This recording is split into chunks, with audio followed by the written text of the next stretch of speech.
Hallo und herzlich willkommen bei Sugar Princess. Heute zeige ich euch einen der Klassiker in Deutschland. Ich glaube, es gibt keine Familie, in der er noch nicht gebacken wurde. Es ist der klassische Fanta-Kuchen mit Mandarinen-Schmandcreme. Es ist wirklich ein super schönes Rezept mit einem fluffigen, weichen, saftigen, einfach wunderschönen Boden und dann der leckeren Mandarinen-Schmandsahne-Creme. Manchmal wird sie auch mit Pfirsichen zubereitet oder mit anderen Früchten, aber meistens eben doch mit Mandarinen. Oben auf der Oberfläche ist dann oft eine Schicht mit einfach Zimt.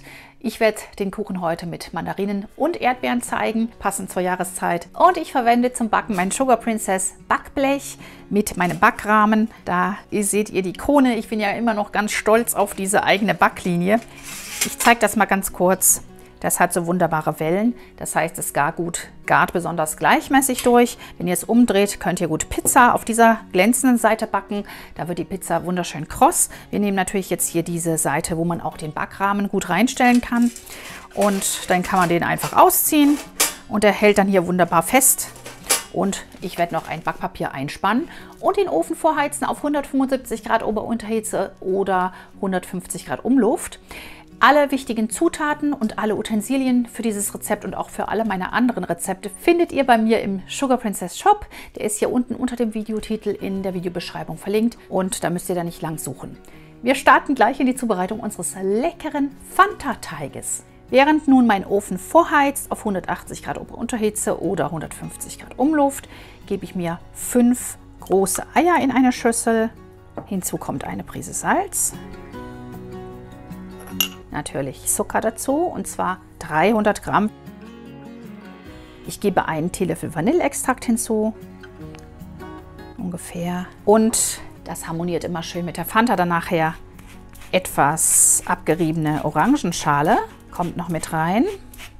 Ungefähr die Hälfte einer Bio-Orange. Die sollte natürlich vorher heiß abgewaschen sein. Und die restliche Orange natürlich dann weiter abreiben, auf einem Tellerchen trocknen lassen, die Schale. So habt ihr immer getrocknete Orangenschale daheim. Und beim Abreiben darauf achten, dass man das Weiße nicht mit abreibt, denn das schmeckt dann bitter. Diese Mischung rühren wir jetzt 10 Minuten schaumig. Könnt ihr gerne auch mit der Küchenmaschine machen. Ihr wisst ja, ich zeige das immer hier mit dem Handrührgerät, damit jeder mitmachen kann. Normalerweise würde ich das auch in meiner KitchenAid machen.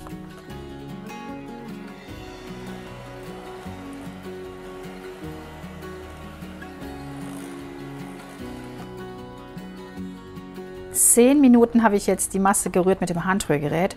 Das könnte sogar noch 5 weitere Minuten sein. Das muss wirklich eine schöne, dickliche Masse sein. Vielleicht nehmt ihr die Küchenmaschine, dann sollten 5 bis 10 Minuten Rührzeit reichen. Auf jeden Fall soll sich die Masse verdoppelt haben. Sie soll schön weißcremig geworden sein und sie soll guten Stand haben. Das ist im Grunde nichts anderes als eine Biskuitabwandlung, was wir hier machen. So, und jetzt geben wir hier die berühmte Fanta hinein und auch etwas neutrales Öl. Ich nehme da Sonnenblumenöl, 125 Milliliter Sonnenblumenöl. Und die rühren wir jetzt gerade nur auf niedriger Stufe unter. Ich messe die Fanta frisch ab, damit einfach der Teig noch mehr Luft bekommt. 175 Milliliter.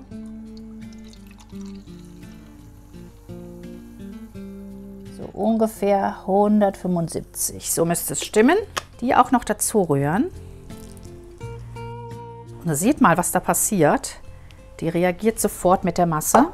Und da sieht man auch, wie fluffig das wird. Da muss ich jetzt einfach nur noch vorsichtig einmal so mit den Rührern. Und ich muss die Schüssel wechseln, sonst klappt das hier nicht. Ich brauche ja noch das Mehl. Also eine große Schüssel nehmen, gleich zu Anfang. Diese wunderschöne, luftige Masse. Schaut euch das mal an. Ist das nicht fantastisch? Und das macht eben auch diesen wunderbaren Teig aus. Und genauso wie ein Biskuit sollte der Fanta-Teig nicht lang stehen, denn dann ist eben diese Reaktion, diese Luftigkeit, die geht dann langsam raus. Also je schneller ihr den backt, desto besser und luftiger wird er dann. So, gerade beiseite stellen. Jetzt habe ich hier noch mein Mehl. Zu dem Mehl kommt mein Backpulver, ein Päckchen. Schön verrühren, dass das Backpulver wirklich überall gut verteilt ist.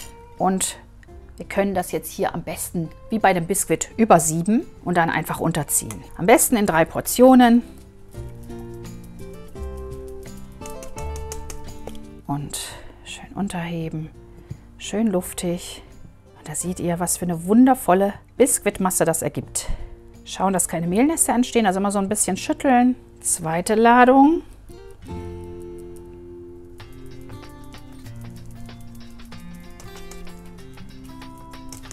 Und wieder unterheben, immer so ein bisschen raufheben und dann drunter, dass es schön luftig ist und nicht klumpt. Und wer meinen Biskuit gebacken hat schon öfter, der weiß auch, wie das geht. Das ist kein Hexenwerk, muss man nur ein bisschen üben und dann klappt das wunderbar. Und ihr seht, wie extrem schön luftig dieser Teig ist. Es liegt einfach eben an dieser Fanta und an der Reaktion, die wir jetzt hervorgerufen haben mit Fanta und Backpulver und allem. Wir sind sozusagen Chemiker in der Küche. Letzte Mehlladung. Sehr schön unterheben. Der Teig duftet jetzt auch richtig schön nach Orange, da ich ja noch die Orangenschale dazugegeben habe. Das empfehle ich euch unbedingt, dann schmeckt er nämlich noch besser. Und wenn ihr diesen Kuchen in einer 26er Springform backen wollt, also dann nehmt einfach die Hälfte des Rezepts. Dann könnt ihr auch eine runde Torte damit backen. Fertig, nicht zu lang rühren und gleich backen. So, dann können wir den Teig auf dem Blech vergießen.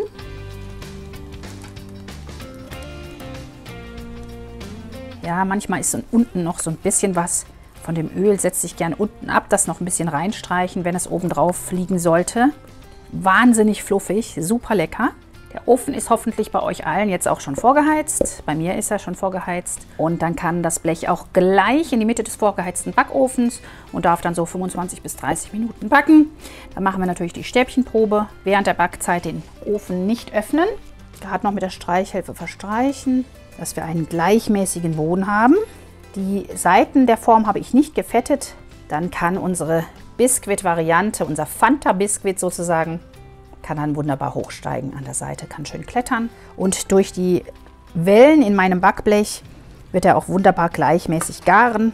Los geht's!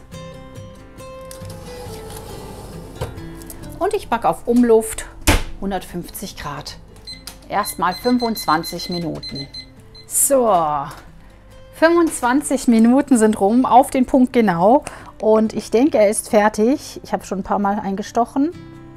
Super luftig, also definitiv wahnsinnig, dieser Kuchen. Ganz glatt geworden, perfekt. Ich lasse ihn jetzt einfach eine Runde auskühlen, am besten auf dem Balkon, da ist es jetzt momentan kühl. Und in der Zeit werden wir uns die Creme zubereiten. Die Creme ist auch denkbar einfach. 600 Gramm Schlagsahne, möglichst kalt, in eine kalte Schüssel. Dann habe ich hier 3 Tütchen Sahnefest und ich habe auch noch ein bisschen Vanillezucker drin. Einfach 3 Esslöffel. Erst anschlagen und dann einrieseln lassen und dann festschlagen.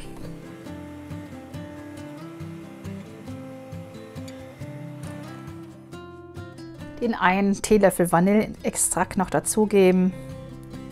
Ungefähr einen Teelöffel und ganz steif schlagen.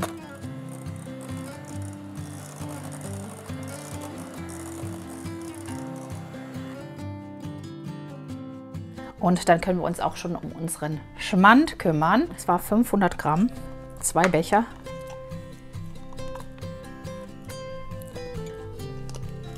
Und für die Österreicher unter euch, ihr könnt statt Schmand Sauerrahm verwenden. Ich glaube, Schmand gibt es in Österreich nämlich nicht. Das schmeckt dann ganz ähnlich oder ist im Prinzip dasselbe. Hinzu kommt etwas Zucker, Vanillezucker, 2 Esslöffel nehme ich da, könnt aber auch etwas mehr nehmen, ganz nach Belieben. Dann wieder etwas Vanilleextrakt, einen Teelöffel ungefähr. Was ich jetzt noch hier hinzugebe, ist noch etwas von der Orangenschale. Dann ist auch in der Creme eben noch ein bisschen Orangenaroma. Das passt wirklich super zu dem Fanta-Kuchen. So etwa nochmal die Hälfte oder vielleicht ein Viertel der Orange. Das könnt ihr ganz nach Geschmack machen. Den Schmand jetzt auch nur gerade glatt rühren.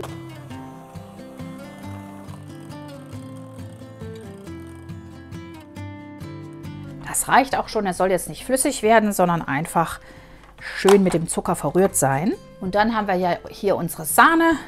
Und da können wir jetzt den wunderbaren Schmand mit unterheben. Unter die Sahne. Und dann haben wir unsere Schmandcreme fast fertig.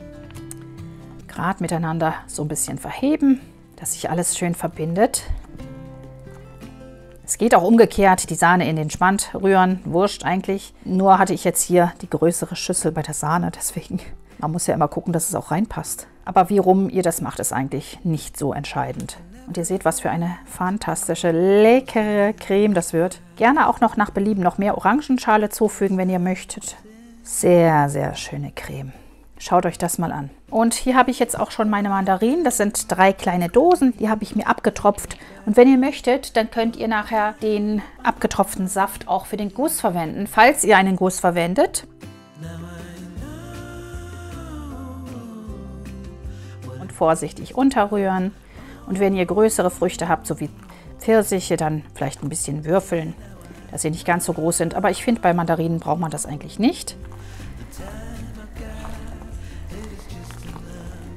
Ganz oft wird dieser Kuchen auch wirklich einfach nur mit Zimt bestreut serviert oder auch mit Gummibärchen, mit Smarties. Ich habe schon alles Mögliche jetzt über diesen Kuchen gelesen. Schreibt mir auch gerne in die Kommentare, wie es bei euch in der Familie üblich ist, was ihr am liebsten zu diesem Kuchen esst. Nach einer halben Stunde ist bei mir der Kuchen schön ausgekühlt. Ich habe ihn gerade vom Rand losgeschnitten und jetzt können wir schon die Creme hier auf dem Kuchen verteilen und schön glatt streichen. Einfach wunderbar, diese Creme.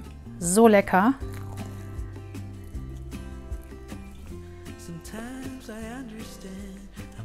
Gerade alles schön glatt streichen. Sehr lecker. Hier läuft hier das Wasser im Mund zusammen. Schauen, dass wir überall gleichmäßig verteilen. Also man kann auch eine Dose weniger Mandarinen nehmen und sich einen Teil der Creme abnehmen und dann diesen Teil eben ohne Mandarinen lassen. Dann hat man eine ganz glatte Oberfläche, wenn man das braucht für irgendeinen speziellen Anlass, dass man wirklich keine Mandarine durchschauen lassen möchte. Ich werde jetzt die eine Hälfte einfach mit Erdbeeren belegen. Jedes Stück bekommt 1 oder 2 Erdbeeren. Ich lege die mal so versetzt, dann auf einem Stück. Also sieht aus, als würde ich jeweils 5 Stücke dann rauskriegen. So, dann kann ich eben hier so schneiden, jeweils zwischen den Erdbeeren hindurch. Ein bisschen eindrücken kann man sie schon, auch in die Creme. Ihr könnt sie natürlich auch andersrum reinlegen. Ich mache jetzt noch eine Reihe hier so. Ja, ich zeige jetzt hier sozusagen verschiedene Varianten. Also das könnt ihr einfach schauen, was euch am besten gefällt. Auf die andere Seite kommen jetzt hier meine Mandarinchen. Und zwar so, dass sie wie ein Schmetterling aussehen.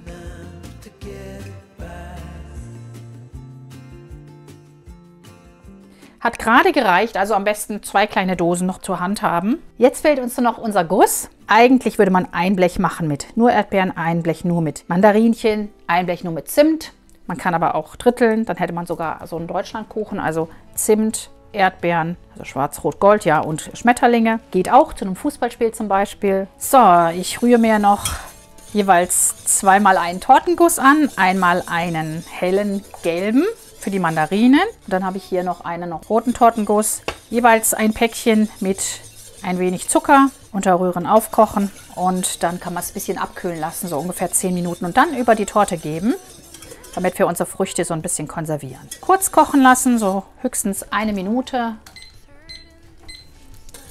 Dann vom Feuer nehmen und jetzt mache ich noch den anderen fertig. Hier habe ich jetzt roten Tortenguss verwendet und auch den schönen Saft von den Mandarinen. Einfach 250 Milliliter. Unter ständigem Rühren aufkochen, 1 Minute kochen lassen und dann auskühlen lassen. Ich werde erstmal den gelben Guss auftragen, vorsichtig. Der hat jetzt bei mir so 5 bis 6 Minuten abgekühlt.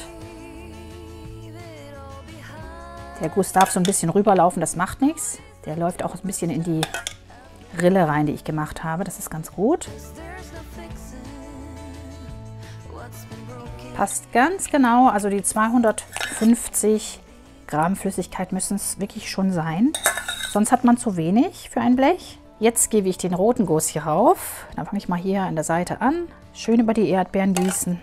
Jetzt muss man natürlich gucken, dass man möglichst nicht so verläuft hier, aber in der Mitte wird es sich nicht vermeiden lassen.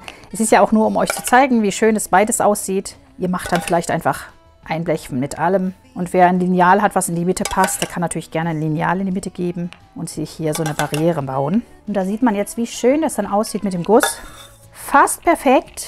So sieht jetzt unser wunderschöner Fanta-Kuchen aus. Fanta-Kuchen mit Erdbeeren, Fanta-Kuchen mit Mandarinen und natürlich gibt es auch den Fanta-Kuchen mit Zimt. Aber ich finde, der passt jetzt in den Frühling einfach nicht so ganz so gut rein. Den kann man dann eher im Spätjahr wieder machen. Jetzt muss das Ganze natürlich erstmal kalt stehen. Es darf ruhig 3 bis 4 Stunden, ganz gerne auch über Nacht stehen und dann können wir anschneiden und probieren. Nach der Kühlzeit ist alles schön fest geworden, dann kann man es sich rausschneiden. Am besten zwischendurch sauber machen. Geht gut durch und wenn man sieht, dass wenig hängen bleibt am Messer, dann ist es auch immer schön fest.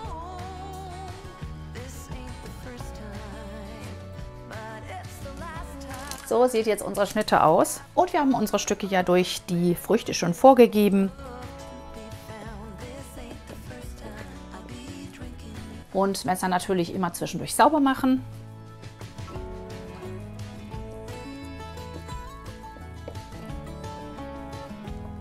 Und so fluffig sieht dann unser Stückchen aus. Das ist jetzt hier ein Eckstück, natürlich mit den zwei etwas dunkleren Seiten. Ich werde jetzt alles auf eine Platte setzen. Ich werde für euch probieren und den Rest bringe ich dann zu meiner Familie nach Köln. Wir haben eine schöne Familienfeier im Garten und da kommt sowas natürlich besonders gut an. Einfach so schön draußen in der Sonne und dann diese schönen fröhlichen Sommerfarben oder Frühsommerfarben. Ja, einfach lecker. Lasst uns probieren.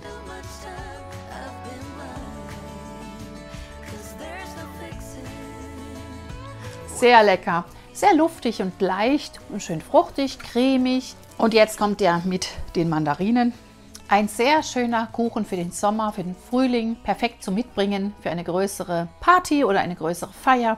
Also probiert ihn unbedingt einmal aus. Das war die luftig lockere, fruchtig cremige Fanta-Schnitte mit Erdbeeren oder mit Mandarinen. In jeder Version einfach traumhaft lecker, gerade im Frühsommer und im Sommer und dann im Herbst und Winter mit einer Zimtdecke drauf. Müsst ihr unbedingt mal ausprobieren, falls ihr sie noch nie gebacken habt. Schmeckt einfach lecker und ist auf jeder Party und auf jeder Feier gern gesehen. Schickt mir dann gerne eure Fotos auf Facebook oder Instagram. Wie gesagt, alle wichtigen Links, den Link zum Rezept, zum Nachlesen und zum Ausdrucken, den Link zum Shop, findet ihr hier unter dem Titel in der Beschreibung. Vergesst bitte nicht, den Kanal zu abonnieren, falls ihr es noch nicht getan habt. Empfehlt ihn gerne auch bei euren Freunden, bei der Familie. Einfach den Teilen-Button hier unten drücken und das Video weiter verschicken. Das geht auch per WhatsApp zum Beispiel und ist absolut gern gesehen. Hinterlasst mir auch gerne einen netten Kommentar mit Tortenwunsch, wenn ihr mögt. Und wir sehen uns nächste Woche hier wieder am Sonntag um 10 Uhr. Bis dahin, macht's gut, viel Spaß beim Backen. Tschüss!